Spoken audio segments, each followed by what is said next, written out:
NPHHPHH ration அட்டைக்கு Pongal பரிசு 2025 ரூபாய் 1500. இதை பத்தி தான் பார்க்க போறோம்.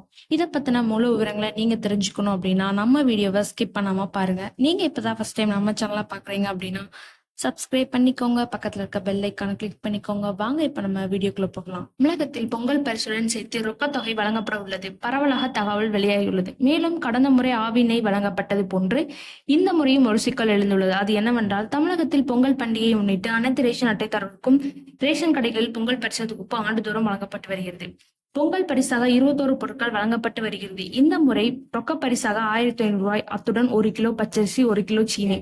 இந்த ரொக்க பரிசு தொகை நேரடியாக வங்கி கணக்கில் செலுத்தப்படும். மேலும் ரேஷன் அட்டைதாரருக்கு வங்கி கணக்கு வைக்கப்படவில்லை என்றால் வங்கி கணக்கு தொடர்பு பெறுகிறது. இது போல வங்கி கணக்குடன் ஆதார் எண் இணைப்பது தொடர்பான பணிகளும் நடைபெற்று வருகிறது. இதில் மாற்றம் அப்படியேதான் நடந்துச்சு அப்படின்னா பொங்கல் பரிசு தொகை 2000 உயர்த்த வாய்ப்பு இருக்கு. ஏதாவது அபிஷியல் அப்டேட் வந்துச்சு அப்படின்னா நம்ம சேனல்ல வீடியோ அப்லோட் பண்ணுவோம். நீங்க ஃபர்ஸ்ட் அதான் பார்க்கணும் அப்படின்னா நம்ம சேனலை சப்ஸ்கிரைப் பண்ணுங்க. தேங்க்ஸ் ஃபார் வாட்சிங் திஸ் வீடியோ.